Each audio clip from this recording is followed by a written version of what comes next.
Hyacinthe est là. Applaudissez-le si vous voulez. Vous pouvez suivre cette découverte du logo à travers les écrans géants qui sont un peu partout sur la pelouse. Merci à vous. Allez, Hyacinthe.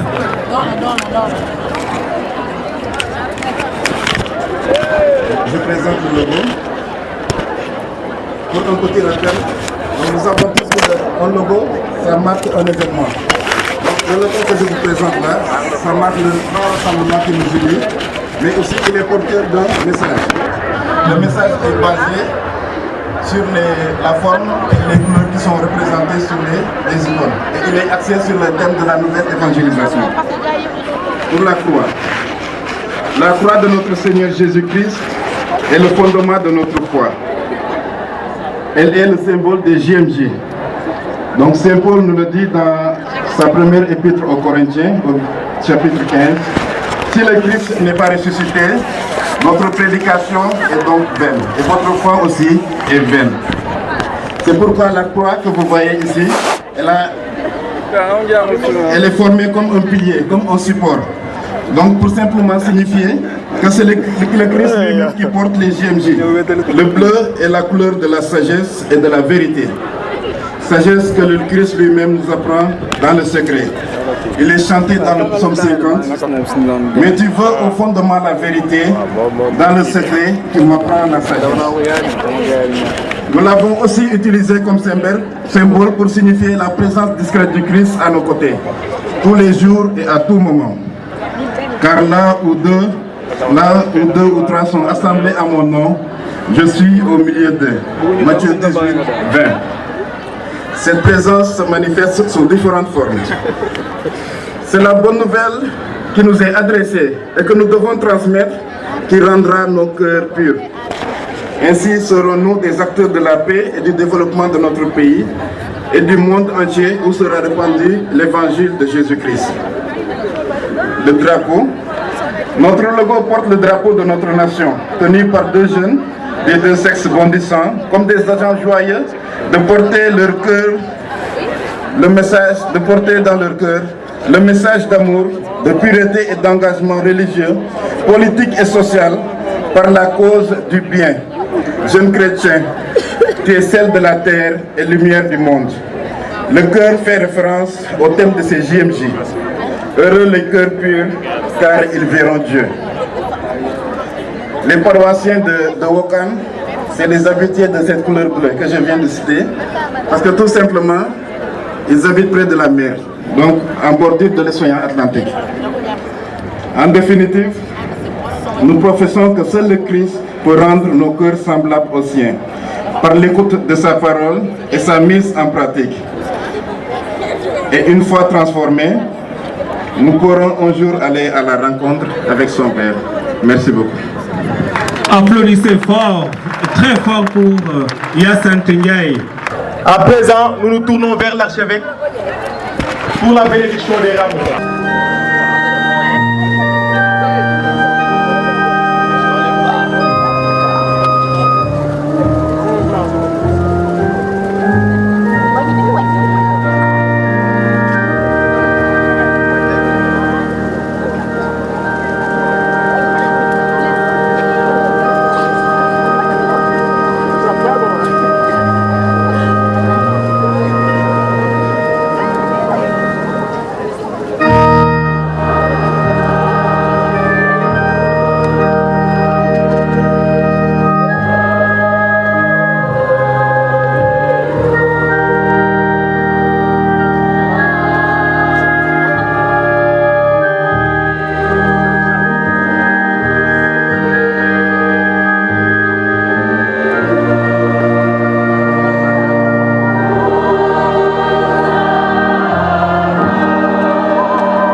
Nations,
Prions le Seigneur. Dieu éternel et tout-puissant, pour montrer au genre humain quel abaissement il doit imiter, tu as voulu que notre Sauveur, dans un corps semblable au nôtre, subisse la mort de la croix. Accorde-nous cette grâce de retenir les enseignements de sa passion et d'avoir part à sa résurrection. Lui qui règne avec toi et le Saint-Esprit, maintenant et pour les siècles des siècles.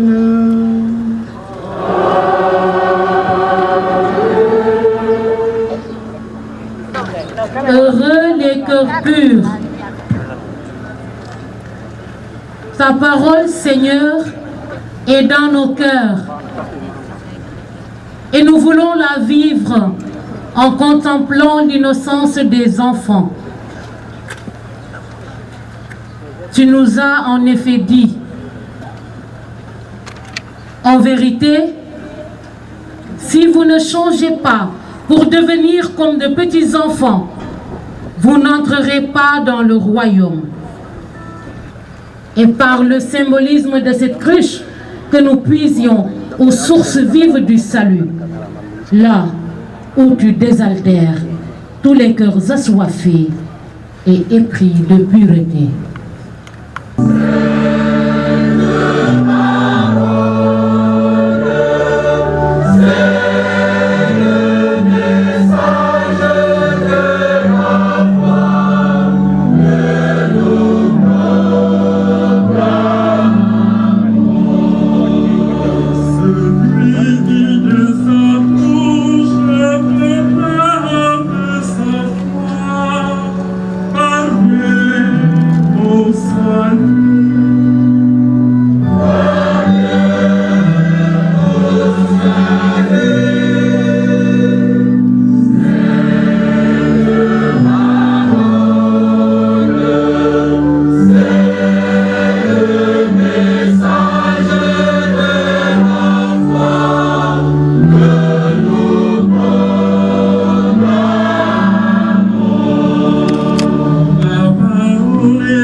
lecture du livre du prophète Isaïe. Le Seigneur mon Dieu m'a donné le langage des disciples pour que je puisse, d'une parole, soutenir celui qui est épuisé. Chaque matin, il éveille mon oreille pour qu'un disciple, j'écoute.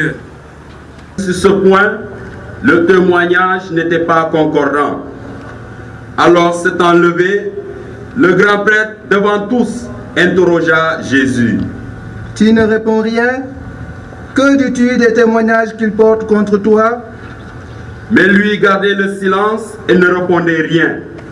Le grand prêtre l'interrogea de nouveau. Es-tu le Christ, le Fils du Dieu béni? Jésus lui dit, Je le suis.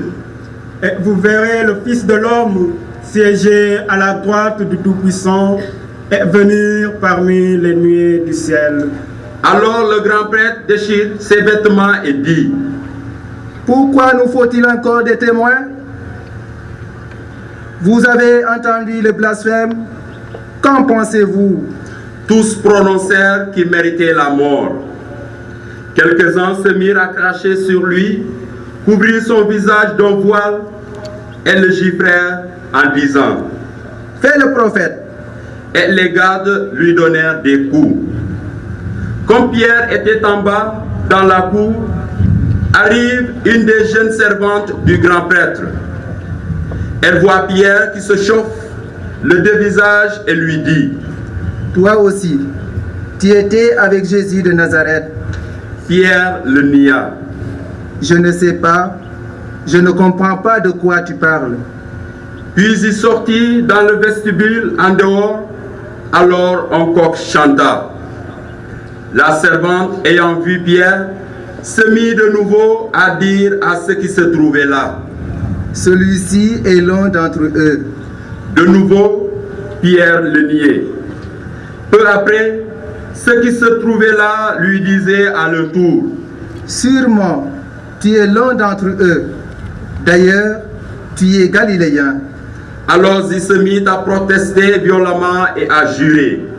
Je ne connais pas cet homme dont vous parlez. Et aussitôt, pour la seconde fois, un coq chanta. Alors Pierre se rappela cette parole que Jésus lui avait dite. Avant que le coq chante 2 fois, tu m'auras renié 3 fois.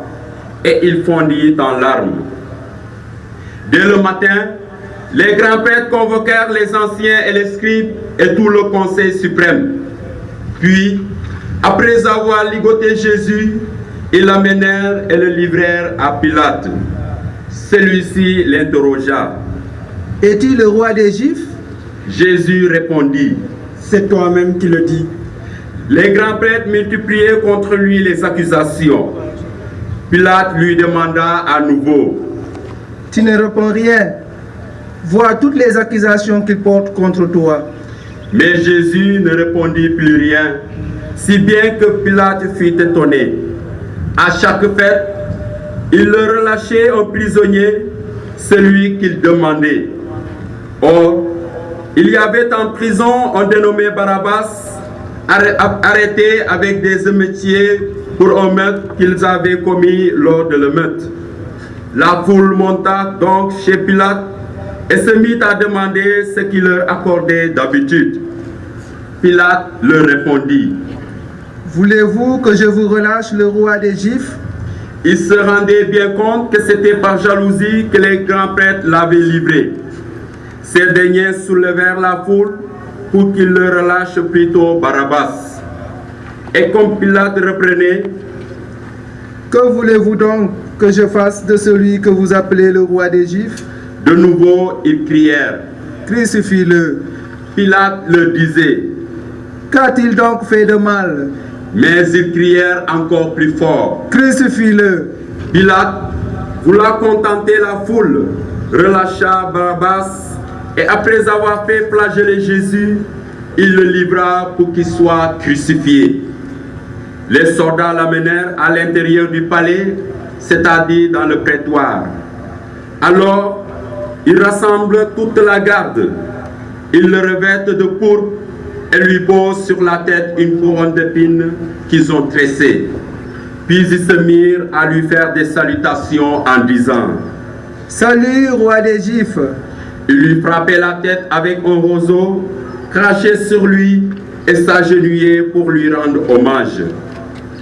Quand ils se firent bien moquer de lui, ils lui enlevèrent le manteau de pourpre et lui remirent ses vêtements. Puis de là, ils l'amènent pour le crucifier et ils réquisitionnent pour porter sa croix en passant Simon de Cyrène, le père d'Alexandre et de Rufus, qui revenait des champs.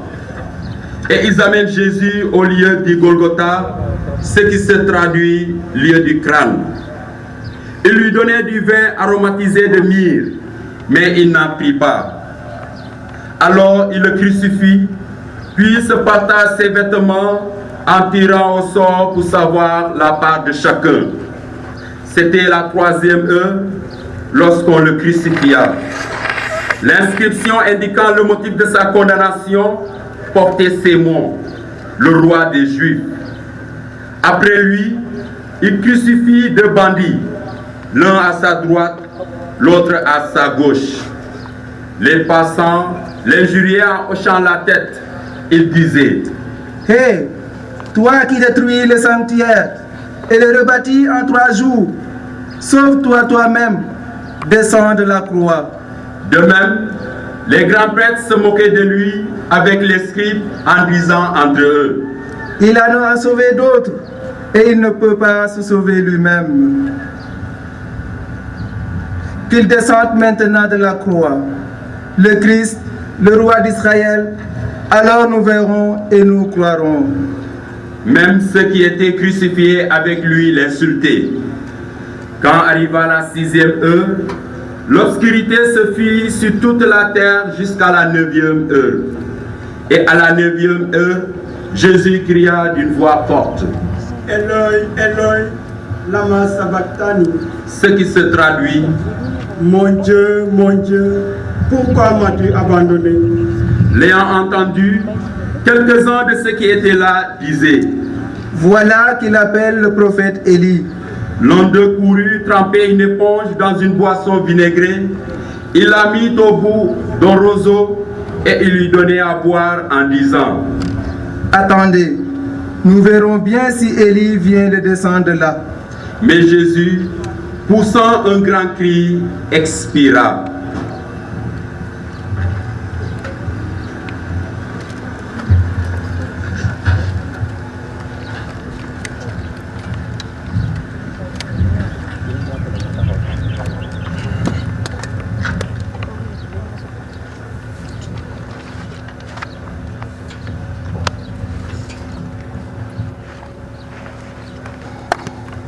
Le rideau du sanctuaire se déchira en deux depuis le haut jusqu'en bas.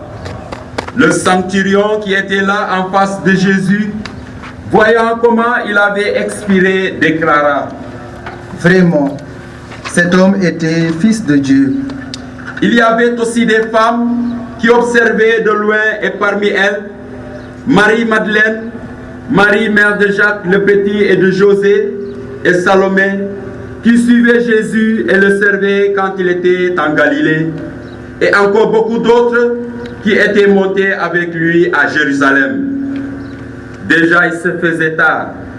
Or, comme c'était le jour de la préparation qui précède le sabbat, Joseph d'Arimathie intervint.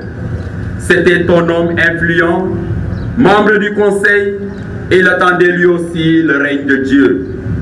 Il eut l'audace d'aller chez Pilate pour demander le corps de Jésus. Pilate s'étonna qu'il soit déjà mort. Il fit appeler le centurion et l'interrogea pour savoir si Jésus était mort depuis longtemps. Sur le rapport du centurion, il permit à Joseph de prendre le corps. Alors Joseph acheta un linceul, il descendit Jésus de la croix, l'enveloppa dans le linceul et le déposa dans un tombeau qui était creusé dans le roc. Puis il roula une pierre contre l'entrée du tombeau.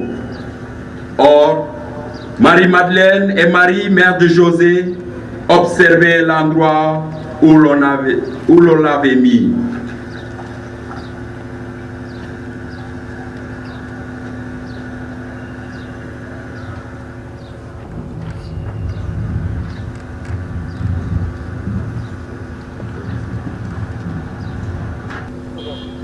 Baptisés au nom du Père et du Fils et du Saint-Esprit, nous nous sentons appelés comme disciples du Christ qui nous donne notre identité chrétienne à nous consacrer à lui pour qu'il nous consacre à son Père dans la grâce de l'Esprit Saint. Cette consécration peut revêtir différentes formes. Il revient à chacun de se mettre à l'écoute de l'Esprit pour en accueillir les sens et les modalités. Parmi nous, par exemple, des hommes et des femmes, dans la fidélité à leur baptême et l'ouverture au souffle de l'Esprit, ont fait le choix d'une existence entièrement donnée à Dieu et à leurs frères les hommes. Nous saluons avec bonheur le don de leur personne et nous prions en communion avec eux pour que le Seigneur raffermisse et soutienne leur consécration, leur engagement apostolique et leur témoignage. Nous prions également pour que le Seigneur donne à chacun d'entre nous de trouver le chemin qui peut le conduire au bonheur véritable. Car tel est le but de notre vie, comme nous le rappelle le thème de cette 30e journée mondiale de la jeunesse. Heureux les cœurs purs, car ils verront Dieu. Cette 6e béatitude, sous la plume de l'évangéliste Saint Matthieu, m'apparaît comme une orientation précieuse dans le parcours spirituel que nous avons à vivre personnellement et en communauté.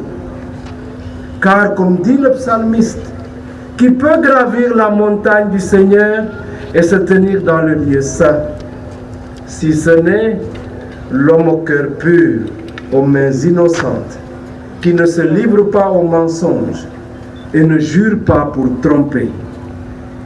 Oui, heureux les cœurs purs, car ils verront Dieu. 3 éléments se dégagent de cette béatitude.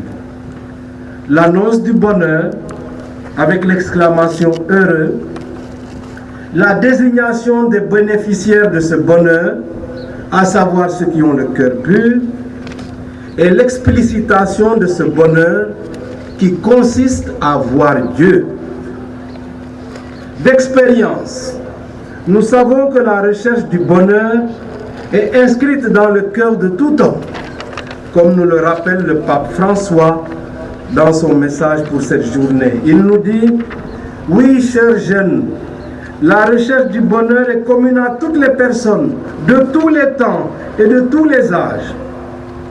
Dieu a déposé dans le cœur de chaque homme et de chaque femme un désir irrépressible de bonheur, de plénitude. Ne sentez-vous pas que vos cœurs sont inquiets et en recherche continuelle d'un bien qui puisse étancher leur soif d'infini? Le bonheur que Jésus nous propose dans la 6e béatitude concerne l'avenir et même plus précisément le but ultime de notre vie. Ce bonheur consiste en ce qu'on appelle la vision béatifique, c'est-à-dire ce qui se passera quand nous verrons Dieu face à face dans la plénitude de sa présence et de sa joie. Nous sommes donc en chemin vers l'accomplissement de notre vie. Cette perspective fait déjà de nous des témoins du bonheur de Dieu, des chrétiens qui respirent la joie de l'Évangile et qui en témoignent, sachant que leur parcours les achemine vers la communion parfaite avec Dieu. En même temps, nous savons que nous devons intégrer dans notre vie présente notre besoin de bonheur qui se traduit par notre recherche d'un épanouissement personnel et d'une insertion sociale réussie. Or, dans la réalité quotidienne, les défis ne manquent pas, spécialement pour vous les jeunes. Je pense par exemple au défi d'une éducation et d'une formation de qualité dans un environnement scolaire et universitaire apaisé et unifié autour de l'essentiel pour garantir des conditions d'études viables et de meilleurs résultats. Je pense encore au défi de trouver un emploi ou une activité qui permette de mener une vie décente et de participer au développement de son pays. Je pense encore au défi d'une pratique religieuse authentique qui promeuve avec la prière et la vie spirituelle la droiture dans les comportements et l'édification d'une société mieux enracinée dans ses valeurs. Rappelons-nous ces paroles de Jésus, alors qu'on l'interrogeait sur le pur et l'impur. Du cœur proviennent intentions mauvaises, meurtre, adultère, inconduite, vol, faux témoignage, injure. C'est là ce qui rend l'homme impur.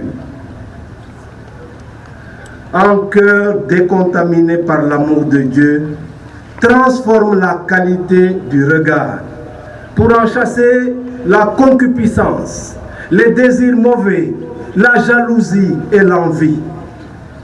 Souvenons-nous de cette histoire du roi David. Depuis la terrasse de sa maison, il avait vu et observé une femme en train de se baigner. Son regard de désir et d'envie l'avait poussé à commettre l'adultère avec cette femme et ensuite à faire tuer son mari à la guerre pour pouvoir prendre la veuve comme épouse. C'est alors que le prophète Nathan, envoyé par Dieu, vint faire de vifs reproches au roi. Et le roi reconnut son forfait en disant « J'ai péché contre le Seigneur ». Tout pécheur, dans une véritable conversion du cœur, peut faire monter vers Dieu son cri de repentance en reprenant par exemple ces paroles du psalmiste. Crée-moi un cœur pur, ô mon Dieu. Renouvelle et raffermis au fond de moi mon esprit. Ne me chasse pas loin de ta face. Ne me reprends pas ton Esprit Saint. Le psaume 51. N'ayons donc pas l'œil mauvais, parce que Dieu est bon pour les autres. Et pour soigner et guérir notre regard par la conversion de notre cœur, rappelons-nous encore ces autres paroles de Jésus. La lampe de ton corps, c'est ton œil. Si donc ton œil est sain, ton corps tout entier sera dans la lumière. Mais si ton œil est malade, ton corps tout entier sera dans les ténèbres. Pour lui, Jésus est déjà condamné. Seul lui importe un témoignage qui puisse fonder cette condamnation pour justifier l'exécution ultérieure du coupable. Heureux les cœurs purs, car ils verront Dieu. Chers fidèles du Christ, acceptons d'être au moins des cœurs purifiés par la grâce divine, des cœurs que Dieu émonde et façonne au fil du temps pour les rendre pleinement aptes à vivre de sa présence.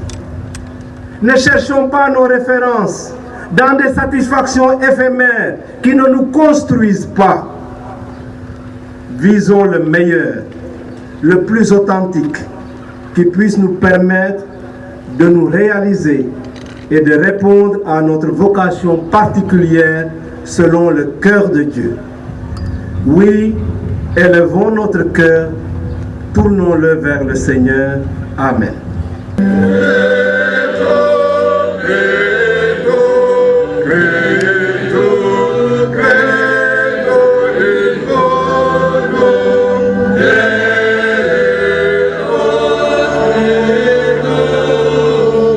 Credo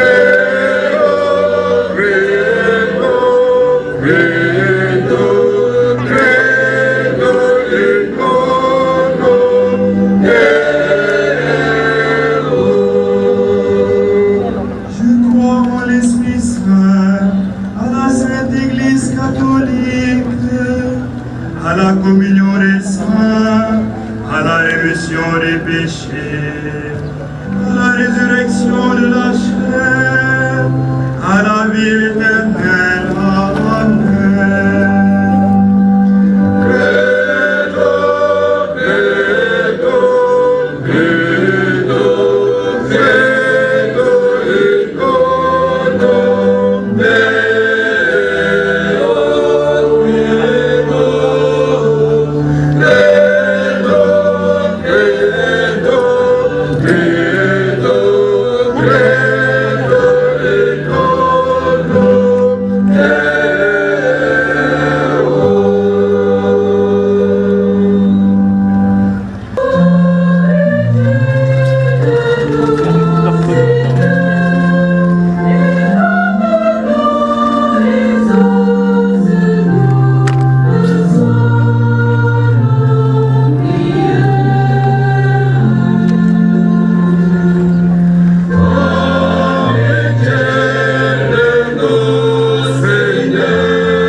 Qu'elle soit le sacrement d'espérance, de soutien et de réconfort pour nos jeunes.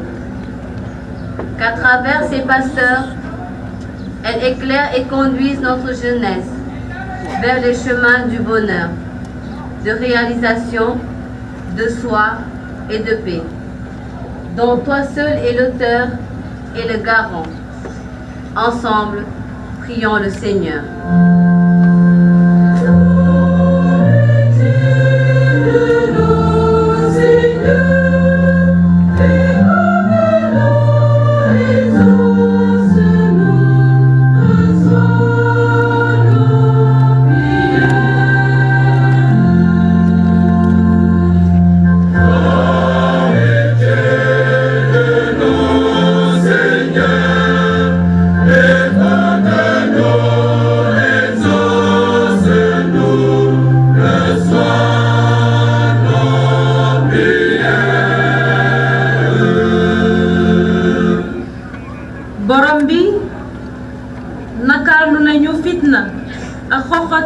yi ñu ràññee ci ay bërëb yu bari ci àdduna si ngir njiitu réew yi yépp ndax sa xel mu sell mi mën a wàcc ci ñoom ba ñu itteeloo soxlay doomu aadama yépp te liggéey ngir ñu baay jàmm ak cofeel mën a sax te law ci xol yi yépp borom bi ñu ngi lay ñaan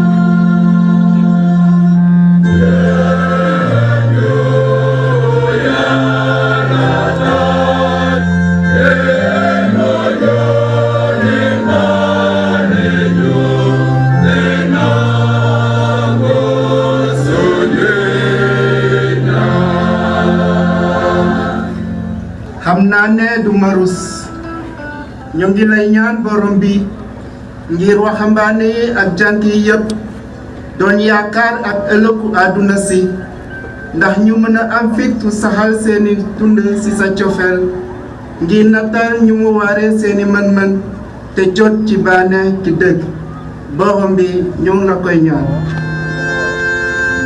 Yeah.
Le Seigneur soit avec vous. Élevons notre cœur.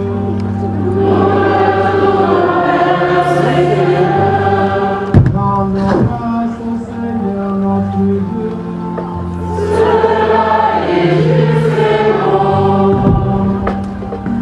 Vraiment, il est juste et bon de te rendre gloire, de t'offrir notre action de grâce toujours et en tout lieu, à toi, Père très saint, Dieu éternel et tout-puissant, par le Christ notre Seigneur.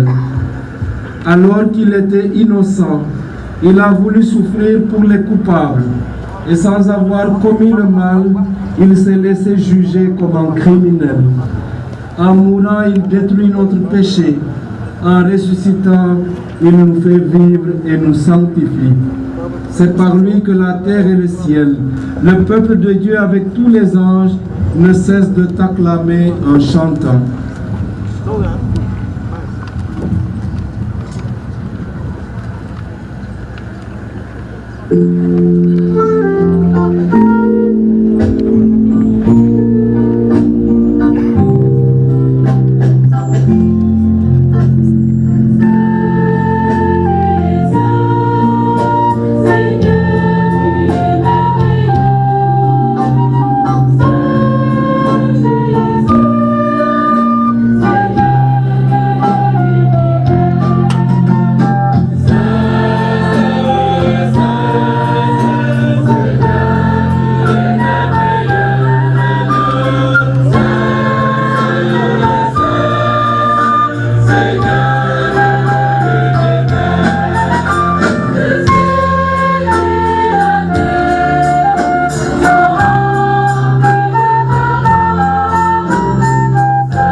Tu es vraiment saint, Dieu de l'univers, et toute la création proclame ta louange, car c'est toi qui donnes la vie. C'est toi qui sanctifies toutes choses par ton Fils, Jésus-Christ notre Seigneur, avec la puissance de l'Esprit Saint. Et tu ne cesses de rassembler ton peuple afin qu'il te présente partout dans le monde une offrande pure. C'est pourquoi nous voici rassemblés devant toi, et dans la communion de toute l'Église, en ce premier jour de la semaine, nous célébrons le jour où le Christ est ressuscité d'entre les morts. Par lui que tu as élevé à ta droite, Dieu Tout-Puissant, nous te supplions de consacrer toi-même les offrandes que nous apportons. Sanctifie-les par ton esprit pour qu'elles deviennent le corps et le sang de ton Fils, Jésus-Christ notre Seigneur, qui nous a dit de célébrer ce mystère. La nuit même où il fut livré, il prit le pain, en te rendant grâce, il le bénit, il le rompit et le donna à ses disciples en disant: prenez et mangez-en tous, ceci est mon corps livré pour vous.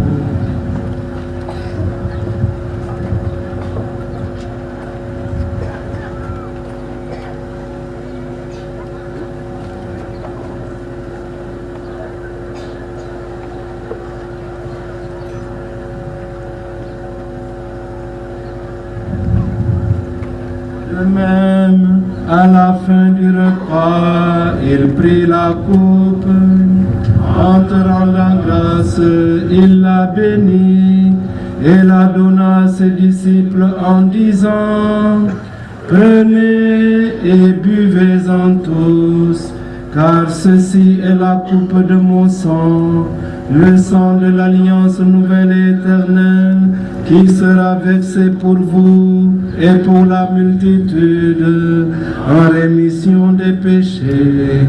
Vous ferez cela en mémoire de moi.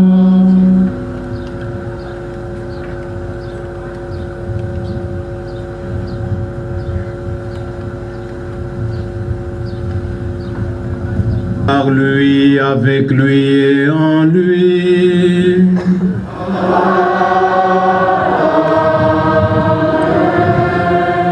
À toi, Dieu le Père Tout-Puissant, dans l'unité du Saint-Esprit,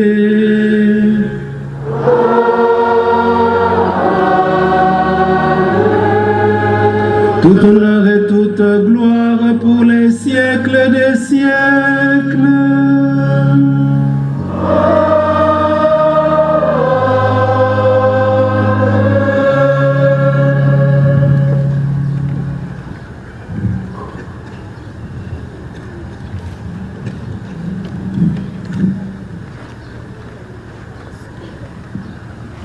Unis dans le même esprit, nous pouvons dire avec confiance la prière que nous avons reçue du Sauveur.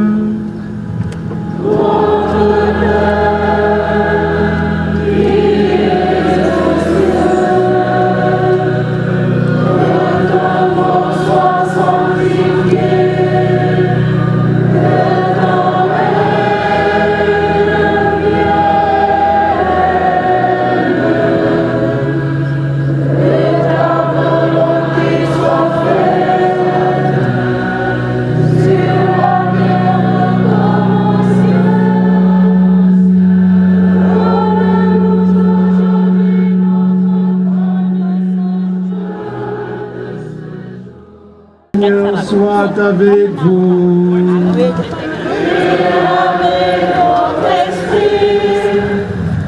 Dieu, votre Père, le Père de toute miséricorde, vous a donné dans la passion de son Fils la plus belle preuve de son amour. Qu'il vous aide maintenant à découvrir à son service et à celui de vos frères jusqu'au vent le don de sa grâce.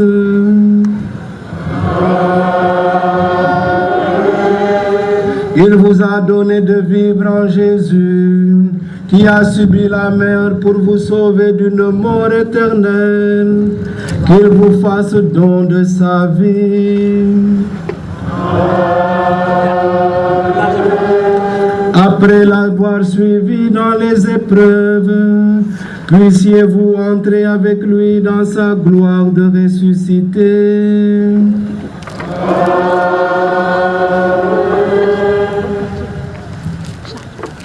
et que le Dieu vivant vous bénisse, le Père, le Fils et le Saint-Esprit.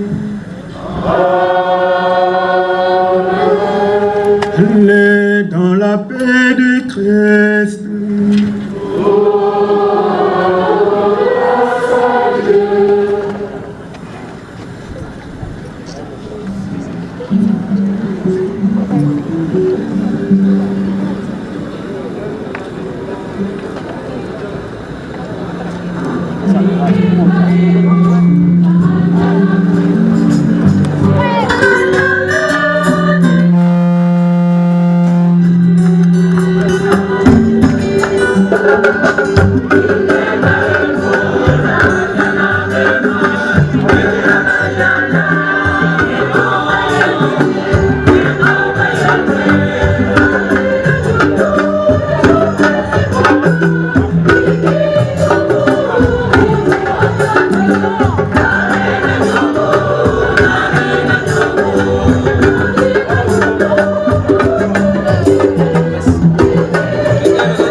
Bonjour.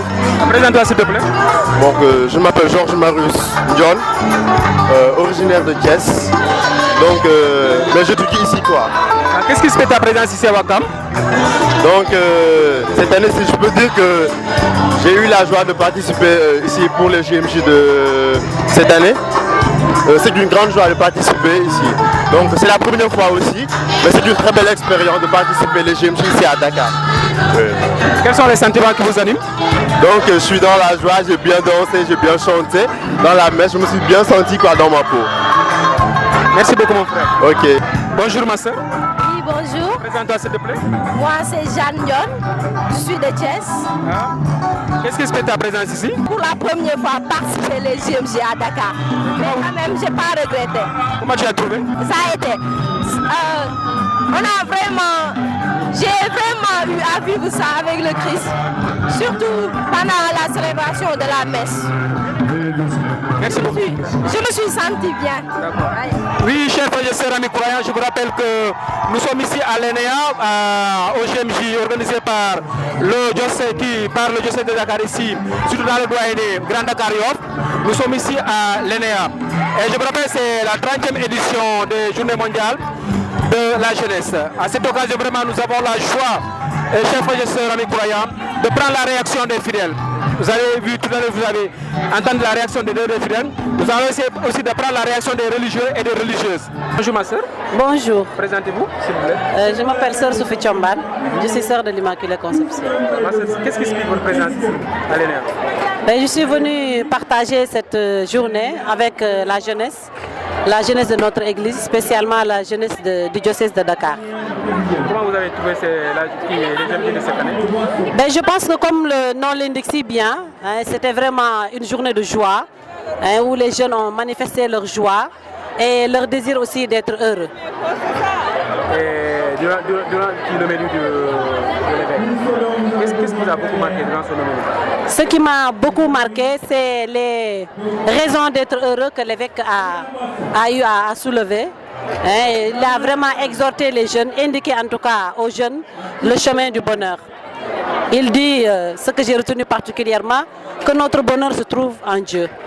Et pour retrouver ce chemin de bonheur, nous avons besoin d'opérer en tout cas une conversion du cœur, une conversion du regard. Changer notre regard sur l'autre pour que nous-mêmes nous puissions retrouver ce bonheur et que l'autre aussi puisse retrouver ce bonheur. Donc, un message à lancer à toute la jeunesse qui est ici présente? Ben, à la jeunesse, je leur demanderai simplement de reméditer sur ce que l'évêque nous a dit. Je pense que son message était très très fort. Nous pensons souvent que la joie c'est seulement signe d'exubération, alors qu'elle est beaucoup plus profonde cela. Donc elle demande d'abord une descente dans nos cœurs, changer nos cœurs, afin que notre vie aussi puisse être joie et source de joie. Amen. Merci beaucoup ma soeur. Merci. Bonjour ma soeur. Bonjour, ça va bien. Présentez-vous s'il vous plaît. Je suis sœur Geneviève John, franciscaine missionnaire de Marie. Qu'est-ce que c'est votre présence ici? Alors notre présence ici, nous sommes venus répondre à l'appel du Seigneur avec l'inspiration du pape Jean-Paul II qui a tenté de rassembler tous les jeunes pour leur donner l'occasion de se retrouver et de célébrer Jésus-Christ, de célébrer leur foi aussi. C'est un moment de partage fraternel, mais aussi d'expérience de foi, de vie quotidienne. Maintenant, comment vous avez vu les GMJ de cette année? Une très belle organisation. Nous avons vécu une très belle cérémonie.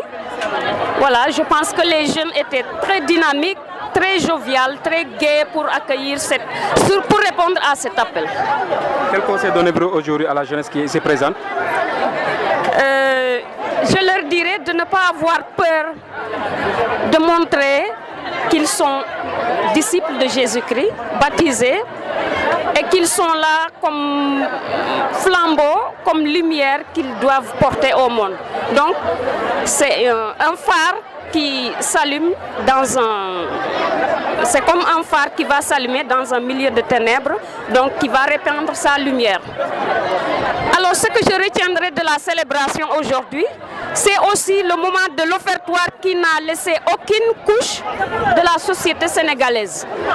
Du jeune homme qui est bien nanti à celui qui lutte dans le quotidien de sa vie pour subvenir à ses besoins, qui lutte pour vivre. Voilà, donc ça a été très très très beau. Merci beaucoup ma soeur. Merci à vous.